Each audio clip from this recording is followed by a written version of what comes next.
자, 이번에는 전산생활 1급교재 17페이지 81의 기출문제에 일반 전표, 메인 매점표, 결산 전표 프로그램에 입력하지 않고 분개만 해보겠습니다. 자, 문제 1번에 1번 9월 20일 당사는 9월분 급여에 대해 원천 징수한 금액을 제외한 나머지 차액을 보통예금으로 지급하였다. 급여를 주는 거니까 차변의 급여. 영업부는 판매비와 관리비고요. 제조부는 임금일까요? 급여일까요? 이거 둘 다 맞게 해줬어요. 왜냐면 공장에서도 그 정신적 노동자, 그래서 우리 직접 그 제품을 만드는 그 생산직의 급여는 임금이라고 표현하고 관리직이라든가 사무직, 감독자 이런 사람들은 우리가 급여라고 표현한다는 거지.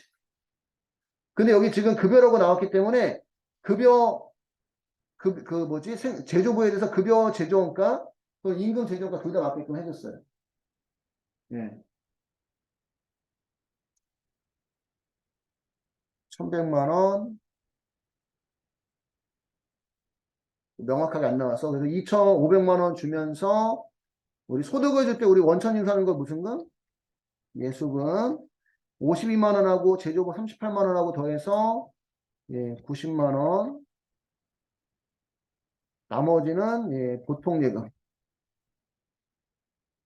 2,500만 원에서 90만 원 빼면 2,410만 원 이렇게 적으시면 되고 공장에서도 관리직이나 사무직은 급여 제조원가, 생산직은 임금 제조원가.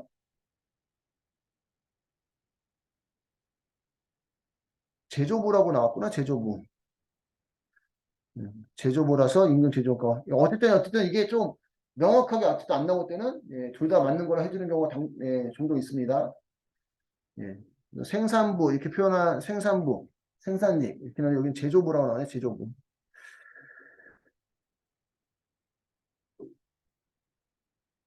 됐나요? 9월 20일 세영 식당에서 공장 생산 라인 직원들의 야근 식사를 제공받고 다음과 같이 종이 세금 계산서를 수취하였다. 이익이 예정 부가세 신고 시 해당 세금 계산 누락해서 이익이 확정 부가세 신고서에 반영하려고 한다. 반드시 해당 세금 계산서 이익이 확정 부가세 신고서에 반영시킬 수 있도록 입력 설정하시오. 얘는 일단은 세금 계산서 수취했으니까 매입 매수점표죠. 그지? 매입의 가세 공급가액은 350만 원. 우리가 공급받는 자니까 공급자는 세영식당. 전자세금 계산서 수취한 게 아니니까 전자인적 여할 필요 없고요. 대금은 현금도 있고 외상도 있어요. 앞에 문제에서 뭐 특별한 얘기는 내용 없고 현금이 150만 원, 분계용 혼합, 매입에 가세면 차변에 부가세, 대급금 35만 원 자동 뜨고 매입이면 원재료가 자동 뜨는데 직원들 식사 주는 거니까 복리, 희생비, 제조원가 350만 원, 부가세까지 포함해서 385만 원 줘야 되는데 현금으로 150만 원, 나머지 외상으로 했는데 상거래 가니까 무슨 금? 미지급금 235만 원 이렇게 처리를 하시면 되고 근데 얘는 이제 그 예정신고 때 누락했기 때문에 예정신고 누락분이라는 메뉴를 선택해 달라는 얘기입니다.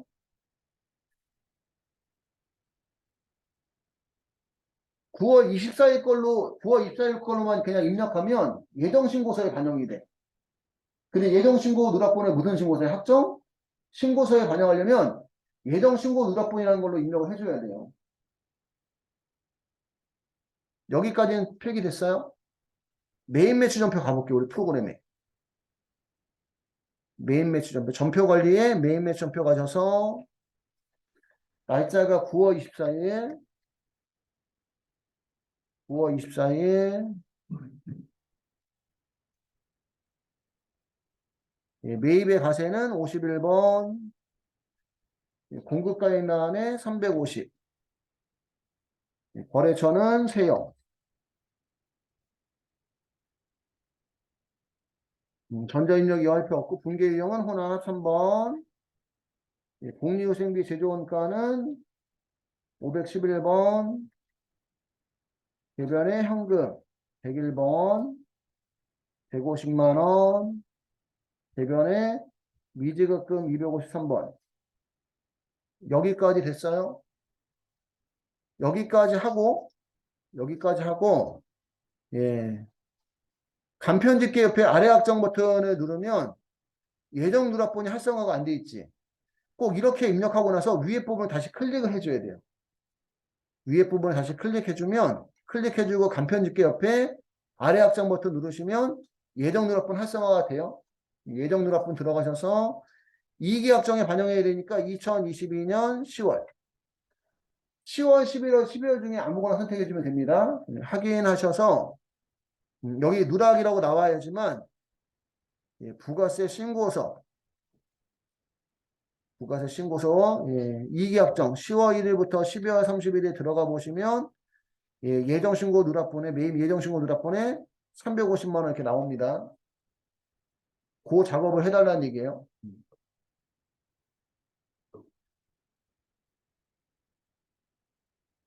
3번 문제 12월 21일 당사는 안정적인 원자재 조달을 위해 제대로와 납품계약을 체결하고 이에 대한 계약금 1억 2천만 원을 보통예금으로 지급하였다. 원자재 납품기일은 2023년 1월 20일이나 제대로는 계약금 1억 2천만 원에 대해 전자세금에서 발급하였다.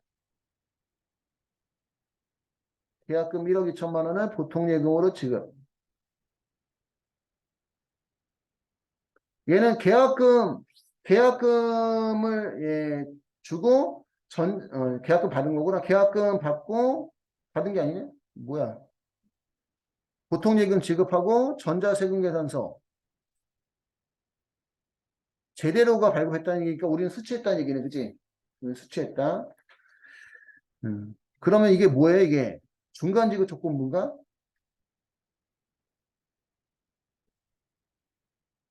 납품기일은 예, 2023년 1월 20일.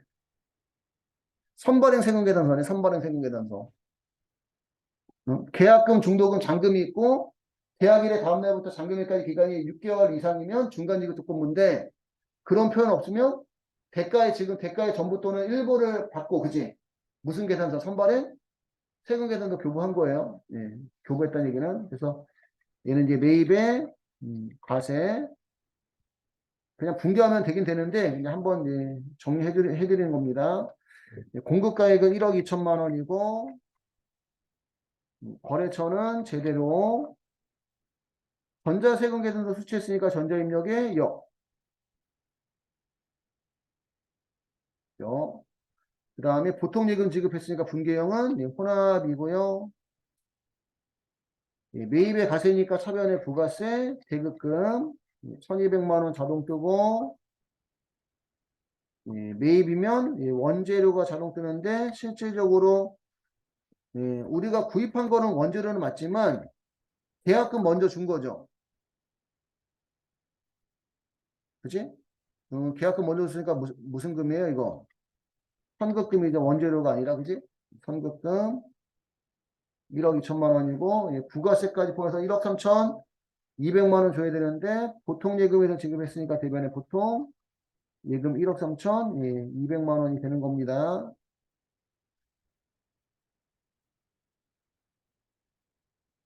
대가의 전부 또는 일부를 받고 예, 공급식이 도래 전에 예, 선발의 예, 세금 계산서 예, 교부한 경우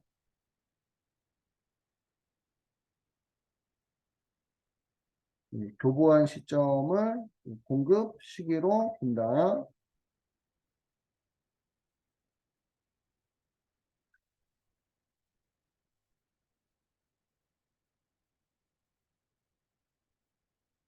지금 12월 21일부터 다음 년도 1월 20일까지니까 얘는 중간지급 조건부는 아닙니다. 중간지급 조건부는 계약금, 중도금, 잔금이 있고 계약일의 다음 날부터, 그지? 계약일의 다음 날부터 잔금일까지 기간이 6개월 이상인 경우 중간지급 조건부의 그 공급 시기는 대가의 각본을 받기로 한 때,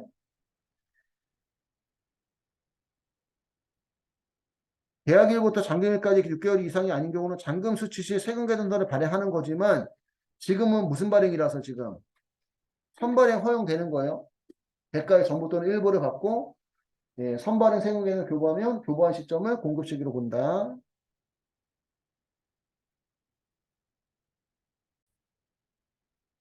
12월 31일에 당사는 2022년 1월 1일에 액면금액 10만 원이 서울에 발행한 채권을 88,584원의 만기 보유 목적으로 현금 구매하였다. 2022년 12월 31일에 회계 처리를 하시오.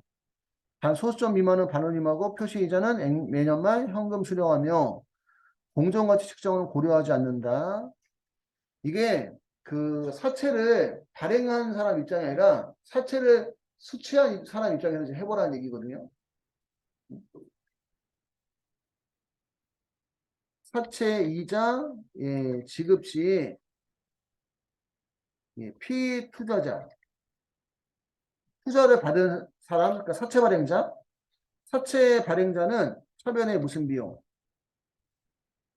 이자 비용, 유효이자, 대변에 현금 주는 건 무슨 이자? 액면이자. 액면 금액이 10만 원이고 액면 이자가 10%예요. 여기 표시이자로 나왔죠. 그러면 10만 원에 10%면 여기 만 원입니다. 만 원.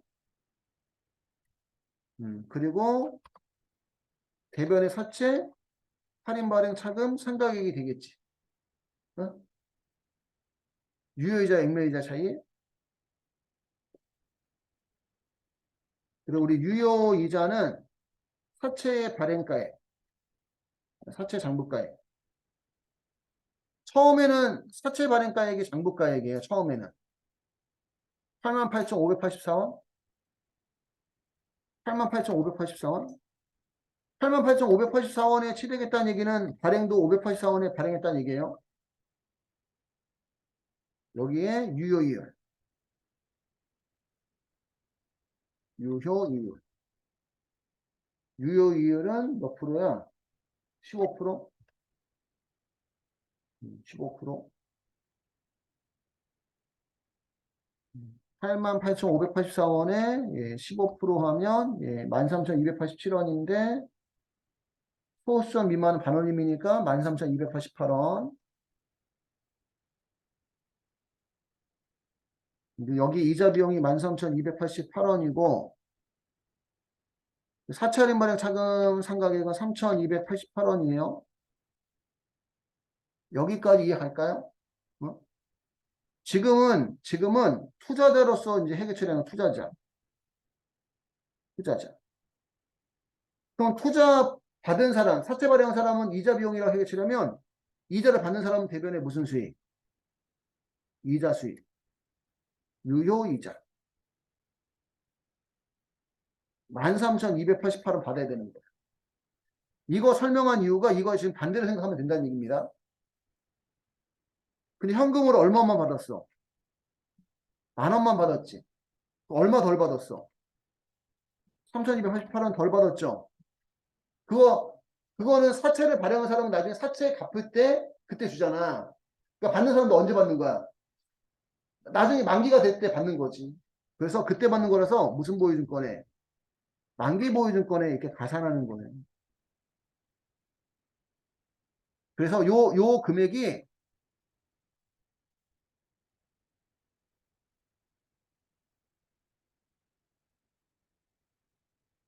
사채 할인 발행 차금 상가액만큼 만큼 만기 보유 증권에 가산된 금액을 우리가 상각 후 원가라고 하는 거야. 그래서 우리 만기 보유 증권은 상각 후 원가로 평가한다. 그 얘기야.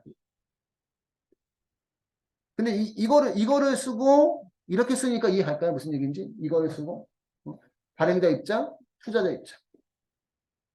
여기까지만 일단 필기하겠습니다.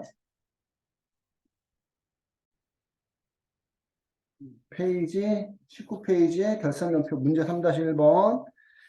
예, 기중의 회계 담당자는 법인의 실제 현금 잔액이 장부상의 현금 잔액보다 120만 원이 부족해서 현금과 부족 계정을 처리하였으며 기말 결산 시까지 그 원인을 발견하지 못하였다.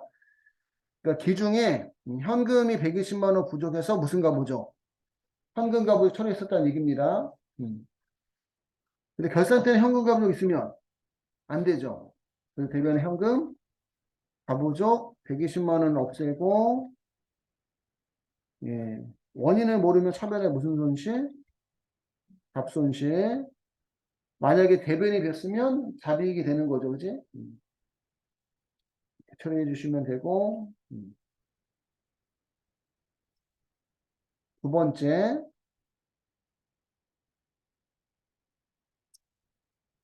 당사의 외화자산 및 부채와 결산의 현재 환율은 다음과 같다. 회사는 기업회 규제에 따라 회계 처리하며 외화환산 손실과 외화환산 이익을 각각 인식한다.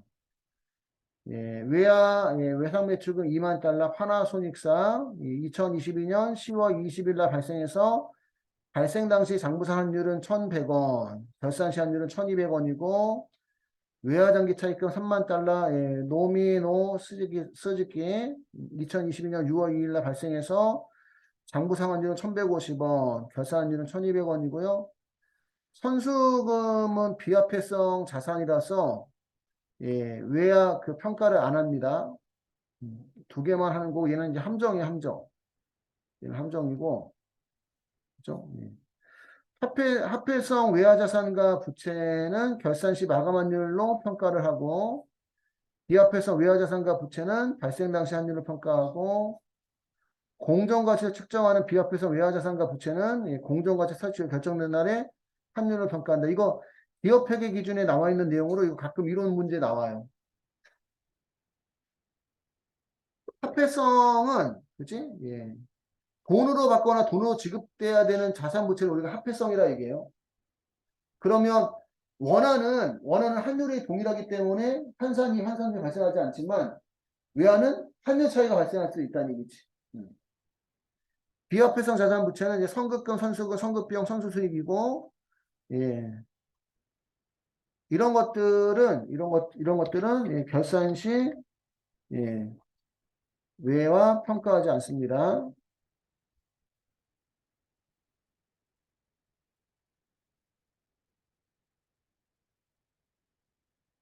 평가하지 않는다. 필기는 이따 갈게, 필기는. 그럼 지금 외화 외상 매출금이 2만 달러니까 예, 장부상 환율이 예, 1,100원이라서 장부가액은 2,200만 원, 결산시 환율은 1,200원이라서 2,400만 원이 결산시 평가액이고 외화 장기 차입금은 3만 달러 곱하기 장부상 환율은 1,150원이라서 3,450만 원이 장부가액이고 결산시 환율은 1,200원이라서 3,600만 원이 결산시 평가액이에요. 그러면 예, 외화 외상 매출금은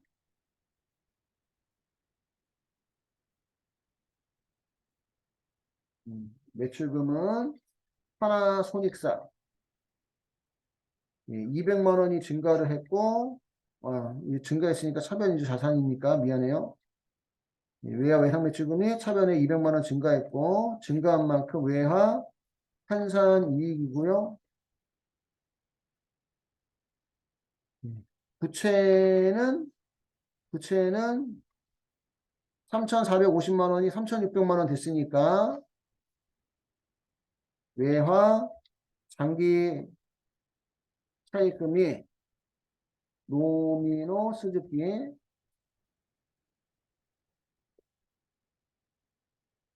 150만 원이 증가했고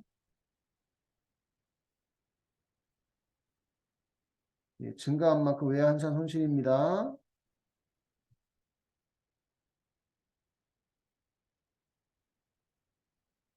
이렇게 정리를 하시면 될 것 같아요.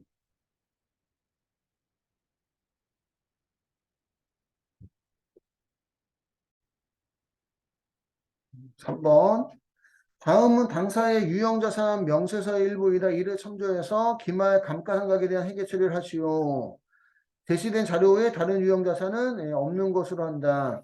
아예 감가상각비를 준 거죠. 그지? 예, 그 수동결산을 우리 한다고 치면 차변에 감가상각비, 기계장치는 제조원가 2,591만 1,596원, 대변의 기계장치에 대한 감가상각 누계 2,591만 1,596원. 예, 비품은 차변의 감가상각비, 예, 판매비와 관리비 120만 449원, 예, 대변의 비품에 대한 감가상각 누계 120만 449원 이렇게 하셔도 되고 아니면 자동 결산으로 결산자료 입력에 입력하셔도 되고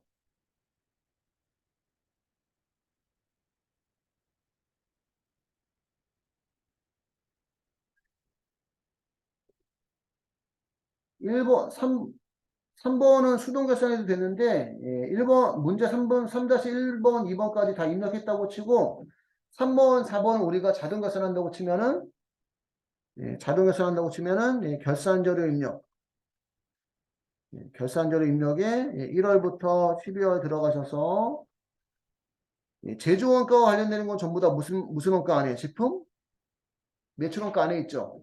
제품 매출원가에 경비에 일반 감가상각비의 기계장치에 2,591만 1,596원 넣어주시고 판매비와 일반 관리비에 감가상각비의 비품에 120만 449원 넣어주시고 그 다음에 4번은 당기말 대손충당은 설정되던 채권의 설정률은 1%이다. 보충법을 적용해서 외상매출금 및 받은홈에 대한 대손충당 설정하시오. 외야 외상매출금은 제외하래요. 그러면 상단에 무슨 상가? 대손상가 눌러서 1% 외상매출금 받은홈 하고 선급금은 0이죠. 그지? 외상매출금 받은홈 하는 거니까 선급금 0하고 지금 금액은 우리가 앞에 일반전표나 메인매출표나 결산전표 제대로 입력하지 않았기 때문에 다를 수 있습니다. 여기까지 하고 무슨 반영? 결산 반영하신 다음에 맨 마지막에 무슨 추가? 전표 추가 이해하시면 돼요. 그래서 앞에 거를 제대로 입력했다 하면 외상매출금에 대한 대손충당금은 39만 7,425원 받은홈에 대한 대손충당금은 98만 3,392원이 나오는데요. 여기까지 해서 80일의 기출문제 일반 전표, 메인 매점표, 결산 전표까지 끝났습니다.